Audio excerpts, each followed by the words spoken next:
solution looks like. It is the one Somalia proposes, and you have seen it before. The coast is a nearly straight line running from northeast to southwest. The coasts of the parties project to the southeast. As you can see here, the equidistance line permits the coast of both parties to project in that direction without being cut off to the full extent of their 200-mile entitlements and beyond into the extended continental shelf. Kenya is not cut off by an equidistance boundary with Somalia. Here, in contrast, is an inequitable solution. As you can see here, and at tab 64, the parallel of latitude causes a significant cutoff of Somalia's coastal projection in the part of its relevant coast adjacent to the boundary with Kenya. In contrast, there is no such cutoff on the Kenyan side of the line. Kenya's coast is allowed to project itself to the southeast in an unimpeded fashion. In fact, in the northern third of the area attributed to Kenya by this division of the disputed maritime area, Kenya's coast is permitted to project itself well above 90 degrees to more than 120 degrees at Somalia's expense. This is a far cry from the mutually balanced way of sharing a cutoff that maritime delimitation law requires.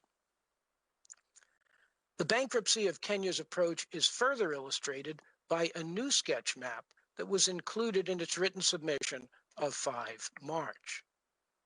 This is Kenya's depiction of how the relevant coast supposedly projects seaward. What is blindingly obvious, despite all of the busyness on this sketch, is that to draw projections due eastward in parallel with a parallel of latitude, they invented a so-called coastal configuration, shown on the left, which does not even come close to representing the actual direction of the coast. As highlighted here, Kenya's imaginary coast runs due north and south at an angle of 0 degrees. This bears scant relation to the actual direction of the real coast, which runs from northeast to southwest, despite Kenya's effort to obscure it with enough arrows to fill an extraordinarily large quiver. What Kenya has done here is completely refashion the coastal geography in violation of the most basic principles of maritime delimitation. The conclusion, Madam President, is therefore inescapable. The parallel of latitude proposed by Kenya results from no known or recognized or judicially sanctioned method of delimitation, and it fails to produce the equitable boundary that the law requires. In contrast, the equidistance line, which results from the standard 3-stage process the court has regularly employed in the delimitation of maritime boundaries, is an equitable boundary between Somalia and Kenya, and it should be adopted by the court as the boundary between these two states. Madam President, members of the court, this concludes my presentation. I thank you for your kind courtesy and patient attention, and I ask that you call upon my esteemed colleague, Mr. Edward Craven, to address you next. I thank Mr. Reichler, and I shall now give the floor to Mr. Edward Craven. Mr. Craven, you have the floor. Thank you very much, Madam President. Madam President, members of the court, it is a privilege to appear before you on behalf of Somalia. In this speech, I shall address Kenya's violations of Somalia's sovereignty and sovereign rights, and the related breaches of Kenya's obligations under Articles 74.3 and 83.3 of UNCLOS. It is, of course, well established that a coastal state possesses sovereignty over its territorial sea and exclusive sovereign rights with respect to its continental shelf and exclusive economic zone. The exclusivity of those sovereign rights is expressly reflected in UNCLOS. In respect of the continental shelf, for example, Article 77 provides that a coastal state's rights to explore and exploit the natural resources of the continental shelf, I quote, are exclusive in the sense that if the coastal state does not explore the continental shelf or exploit its natural resources, no one may undertake these activities without the express consent of the coastal state. Accordingly, a state that undertakes any unauthorized exploratory activities in the continental shelf of another state violates the latter's sovereign rights. And this is the case regardless of whether the activities cause permanent physical change. The unauthorized exploration is itself a violation. This is clear from the court's order on provisional measures in the Aegean Sea continental shelf case, which held that, and I quote, seismic exploration of the natural resources of the continental shelf without the consent of the coastal state might, no doubt, raise a question of infringement of the latter's exclusive right of exploration. It is equally well established that judicial determination of a disputed maritime boundary is essentially declaratory rather than constitutive of a state's rights over the maritime areas which are recognised as belonging to that state. As the court emphasised in the North Sea continental shelf case, maritime delimitation, I quote, is a process which involves establishing the boundaries of an area already, in principle, appertaining to the coastal state, and not the determination de novo of such an area. Accordingly, if the court accepts Somalia's position regarding the location of the parties' maritime boundary, the court's judgment will have the effect of recognising existing sovereign rights of Somalia, rather than creating new ones. And it follows from this that if Kenya has undertaken any exploratory or exploitative activities in the maritime space that is found to belong to Somalia, then those activities will, in principle, have violated Somalia's existing sovereign rights and will therefore engage Kenya's international responsibility.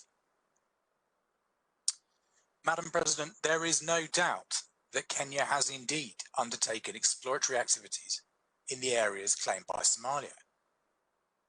Kenya explicitly accepts that it has done so.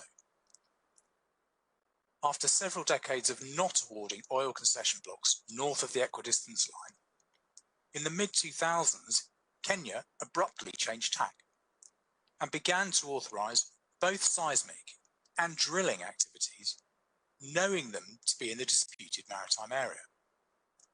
Those activities took place after the dispute between the parties had crystallised. As the graphic on the screen illustrates, in the period immediately prior to Somalia's application to the court, Kenya awarded no fewer than 7 oil concession blocks in the disputed maritime area to at least 5 oil companies. Pursuant to those concessions, several commercial operators have undertaken extensive seismic testing on Somalia's side of the equidistance line. As a result of that testing, those companies have acquired extensive data regarding the nature, location, and volume of the natural resources contained in tens of thousands of square kilometres of Somalia's continental shelf. That data is both valuable and politically and commercially sensitive. Moreover, in addition to seismic testing, at least one oil company licensed by Kenya has drilled a well in Somalia's continental shelf. Kenya accepts that in 2007, the oil company Woodside drilled the Palumbo 1 deepwater well in Block L5 on Somalia's side of the equidistance line. Somalia did not consent to any of those testing or drilling activities. On the contrary, Somalia made repeated and emphatic protests against those activities as soon as it was aware of them and had the ability to object. By authorising and encouraging companies to undertake exploratory testing and drilling in Somalia's continental shelf, and by disregarding Somalia's ardent objections to those activities, Kenya violated Somalia's rights. In addition to unlawfully interfering with Somalia's sovereign rights, Kenya's activities in the disputed area also violated its obligations under Articles 74.3 and 83.3 of UNCLOS. And this is so regardless of where in the disputed area those activities took place, and irrespective of the court's ultimate ruling about the location of the maritime boundary.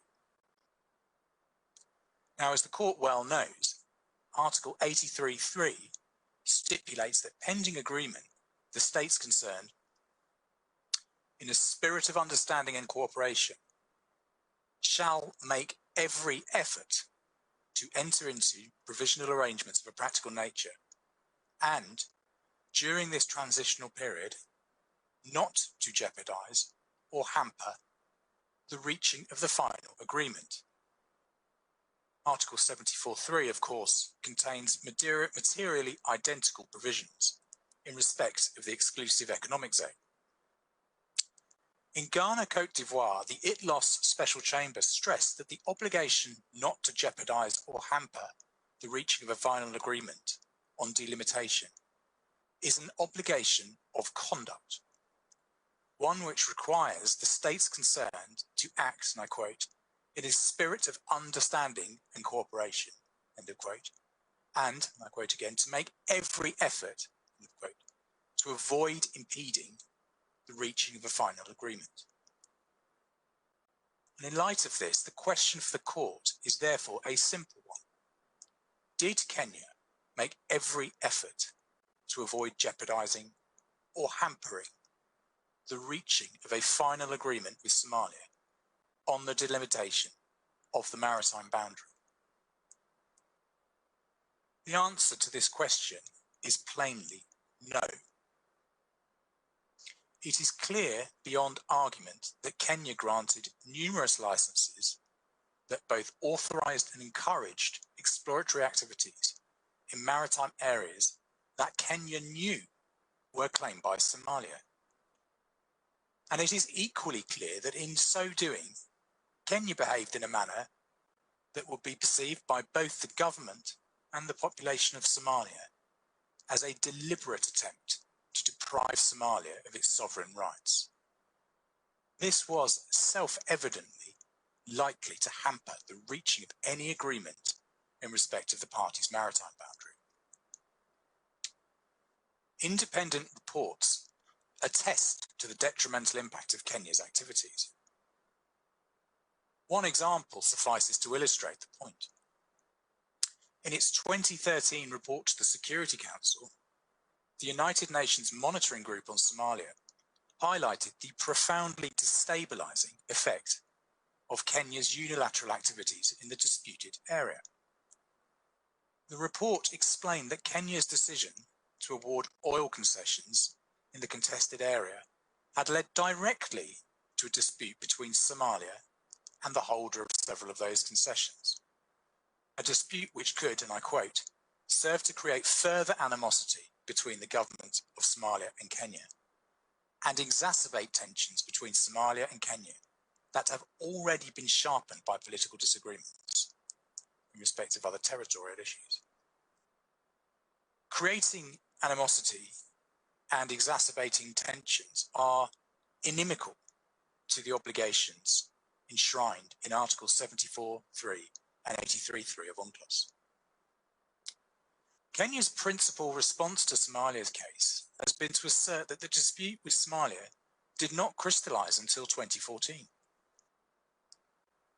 As Somalia has already explained, that position is completely wrong and is contradicted extensively by the documentary record. As Professor Sands has explained, since as far back as the late 1970s, Kenya was aware that Somalia claimed an equidistant maritime boundary. Somalia never disavowed that position. Kenya's claim to the contrary is directly contradicted by its own statements, including at an earlier phase in these proceedings. In its preliminary objections, Kenya acknowledged that the dispute already existed at least half a decade before 2014. According to Kenya, it was only in 2009 that Somalia first disputed Kenya's 1979 EEZ boundary. And similarly, the Memorandum of Understanding, which the parties concluded in 2009, expressly referred to the existence of a maritime dispute and contained no fewer than 11 references to the dispute or disputed areas. Kenya's principal argument is thus fatally flawed. Kenya's other line of response is to assert that no violation can occur where the activities in question are merely transitory in character. This argument also lacks merit. Article 77 of UNCLOS prohibits all unauthorized exploratory activities in Somalia's continental shelf. It draws no distinction between unauthorized activities of a permanent or transitory character. A temporary interference is still an interference, and particularly where it results, as here, in the permanent unauthorized acquisition of sensitive data concerning Somalia's maritime resources. Secondly, the case law cited by Kenya does not establish that Articles 74.3 and 83.3 can only be violated by activities that have permanent physical effects. Nor is there any mandate in the language of those articles for such an interpretation. What matters, as the Special Chamber recognised in Ghana, Côte d'Ivoire, is whether Kenya has made every effort to avoid jeopardising or hampering the reaching of a final agreement with Somalia. In the context of the existing dispute, Kenya's decisions to award oil concessions in maritime areas claimed by Somalia and to permit and encourage the carrying out of extensive exploratory tests in those areas plainly fell short of that exacting standard. And thirdly, and in any event, Kenya concedes that not all of the activities in question were transitory. On at least one occasion, a well was drilled on Somalia's side of the equidistance line. Thus, even on Kenya's approach to the law, the standard enshrined in Articles 74 and 83 was indisputably breached. Madam President, the consequences of Kenya's unlawful acts are straightforward. In accordance with international law, Kenya is obliged to cease its wrongful acts so as to respect Somalia's sovereignty and sovereign rights. In particular, it must cease to award any oil concessions north of the equidistance line, and it must annul such concessions as it has purported to grant. Although Somalia is entitled to substantial reparation from Kenya, in the spirit of amity and neighbourliness which Somalia hopes will characterise the parties' future relationship, Somalia does not pursue a claim for reparations for past wrongs. Instead, Somalia asks the court to do just three things. First, to affirm unambiguously the existence of Somalia's rights. Second, to recognise the violations of those rights that have occurred. And third, to order that Kenya shall cease its wrongful acts and take all necessary steps to terminate any measures that violate the sovereignty or sovereign rights of Somalia. Madam President, Somalia is one of the world's poorest countries. Following years of civil conflict and humanitarian disasters, Somalia's maritime resources are one of its few valuable assets. Unfortunately, they are also among its most vulnerable. Somalia has brought this case before the court in order to obtain vindication of its sovereign rights over those resources, which are critical to its future development and to the future security and prosperity of its people. As the preeminent guardian of the international legal order, Somalia looks to this court to ensure that its sovereign rights are effectively protected for the benefit of all of Somalia's people and in accordance with established principles of international law. Madam President, members of the court, thank you all very much for your kind attention. In accordance with our understanding of the statement at the start of this session, Madam President, this concludes Somalia's presentation today. I thank Mr. Edward Craven, whose statement does bring to an end today's presentation of Somalia's oral arguments. I wish to recall, as mentioned at the opening of today's session, that the court yesterday received a letter from Kenya and a response from Somalia that present the possibility that the oral proceedings will continue beyond today. The matter is currently under consideration by the court. Once the court has taken a decision, the registrar will inform the parties as to the further conduct of the proceedings. For this reason, the reading by Somalia of its final submissions will be deferred to a later date. I shall now give the floor to Judge Benuna, who has a question for Somalia. Judge Benuna, you have the floor.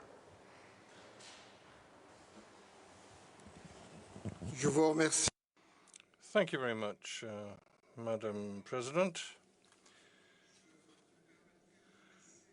If you'll allow me, I will just drop my mask for a few seconds so that I can be heard. I, of course, speak under your authority. My question is addressed to Somalia.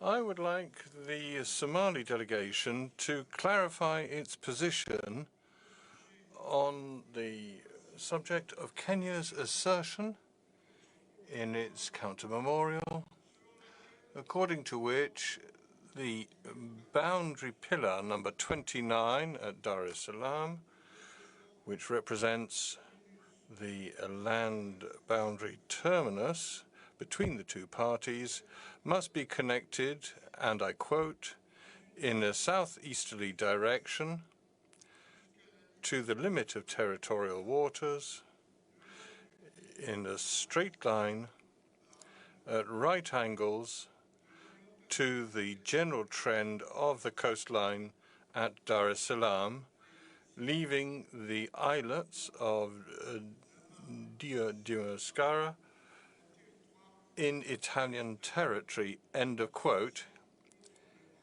in accordance with the general description of the boundary as set out in the 1927 agreement. And if you could refer for this matter to the counter-memorial, paragraphs 33 to 35. My question is therefore as follows. In Somalia's view, does this agreement establish the delimitation line of the 1927 agreement? So does this agreement of 1927 establish the delimitation line of the territorial sea between the two parties? And if so, what would be the outer limit of this line?